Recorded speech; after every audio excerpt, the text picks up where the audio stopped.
இன்றைக்கி பார்த்தீங்கன்னா மரியாதை கற்றுக்கொண்ட குழந்தை அப்படின்ற ஒரு அருமையான கதையை பற்றி பார்க்க போகிறோம். இந்த சிறுகதை கண்டிப்பாக உங்களுக்கு பிடிக்கும்னு நான் நம்புகிறேன். நம்ம சேனலில் நீங்கள் இன்னும் சப்ஸ்கிரைப் பண்ணாமல் இருந்தீங்கன்னா உடனடியாக சப்ஸ்கிரைப் பண்ணுங்கள். சரி, வாங்க நம்ம கதைக்குள்ளே போகலாம். ஒரு ஊரில் பார்த்தீங்கன்னா ரமேஷ்னு ஒரு சின்ன பையன் இருக்கிறான். அந்த சின்ன பையன் பார்த்தீங்கன்னா யாரையுமே மதிக்க மாட்டான், வீட்டில் இருக்கிறவங்களையும் மதிக்க மாட்டான், பள்ளிக்கூடத்தில் இருக்கிற ஆசிரியர்களையும் மதிக்க மாட்டான். எப்பயுமே குறும்புத்தனமாகவே சுற்றக்கூடிய ஒரு சின்ன பையன் தான் இந்த ரமேஷ். இவன் பார்த்தீங்கன்னா எப்பயுமே இந்த குறும்பு பண்ணுறதுனால சின்ன சின்ன விளைவுகளும் அவனை எதிர்நோக்கி வரும். ஒரு நாள் பார்த்தீங்கன்னா ஆசிரியர் பள்ளிக்கூடத்தில் வகுப்பு நடத்திட்டு இருக்கும்போது பள்ளிக்கூடத்தில் வகுப்பை கவனிக்காமல் அவன் குறும்புத்தனம் பண்ணிகிட்டு இருக்கான். அதை பார்த்தீங்கன்னா ஆசிரியர் பார்த்தீங்கன்னா கடுமையான முறையில் அவனை கண்டிக்கிறாங்க. அதுக்கப்புறம் தன்னுடைய தவறை பார்த்தீங்கன்னா அந்த இடத்துல ரமேஷ் உணர்றான்.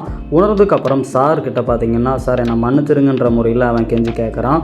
அவனுடைய ஆசிரியரும் பார்த்தீங்கன்னா அவனை மன்னித்து இனிமேல் இது மாதிரி பண்ணக்கூடாது, எப்போயுமே பெரியவங்களை மதிக்கணும்னு சொல்கிறாங்க. அதுக்கப்புறம் பார்த்தீங்கன்னா ரமேஷ் பள்ளிக்கூடத்தில் நல்லா படித்து சான்றிதழ்கள் எல்லாமே வாங்குகிறான். அதுக்கப்புறம் ரமேஷோடைய வாழ்க்கையும் பார்த்திங்கன்னா முற்றிலுமே மாறுபட்டிருக்கு. எப்படின்னு பார்த்தீங்கன்னா அவன் ஒரு நல்ல சிறுவனாக பள்ளிக்கூடத்தில் வலம் வர்றான். அதுலேயும் குறிப்பாக பார்த்தீங்கன்னா சின்ன சின்ன பசங்களுக்கு பார்த்தீங்கன்னா அவனுக்கு தெரிஞ்ச விஷயங்களை எல்லாத்தையுமே சொல்லிக் கொடுக்குறான். அப்படி சொல்லிக் கொடுக்குறது மட்டும் இல்லாமல் பார்த்தீங்கன்னா வயசான தாத்தாங்களுக்கு பார்த்தீங்கன்னா அவன் சின்ன சின்ன உதவிகள் செய்கிறான். அவனால் முடிஞ்ச உதவிகள் எல்லாமே செய்கிறான். அதனால் பார்த்தீங்கன்னா ரமேஷோடைய குடும்பத்தார் பார்த்தீங்கன்னா அவனால் ரொம்பவுமே சந்தோஷப்படுறாங்க. ரமேஷும் பார்த்தீங்கன்னா தன்னுடைய வாழ்க்கையில் கொஞ்சம் கொஞ்சமாக முன்னேறிட்டே இருக்கிறான். அவனுடைய வயசுக்கு ஏற்ற மாதிரி அவனுடைய வாழ்க்கையில் மாற்றம் ஏற்பட்டுகிட்டே இருக்குது. அதுலேயும் குறிப்பாக பார்த்தீங்கன்னா அவனுக்கு தெரிஞ்ச விஷயங்கள் எல்லாத்துக்குமே சொல்லிக் கொடுக்குறான்.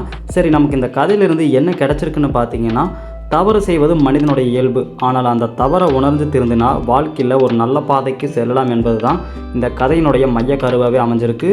இந்த கதை கண்டிப்பாக உங்களுக்கு பிடிச்சிருக்குன்னு நம்புகிறேன். நம்ம சேனலை நீங்கள் இன்னும் சப்ஸ்கிரைப் பண்ணாமல் இருந்தீங்கன்னா உடனடியாக சப்ஸ்கிரைப் பண்ணுங்கள். நன்றி, வணக்கம்.